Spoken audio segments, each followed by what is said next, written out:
How to easily make wavy road effect in Photoshop using blending modes. First, go to File and choose the Place Embedded. Place the rippling blue sea. Drag the bottom and top handle.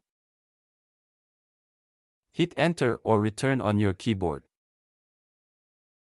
Change the blend mode of the top layer to Overlay. Click the Add Layer Mask icon. Click the foreground color, and make sure the foreground color is black. Select the brush tool and choose the soft round brush. And the opacity, 100%, flow, 100%. And make sure the mask not the layer is selected. Press the left and right square bracket key to increase or decrease brush size. And follow this process.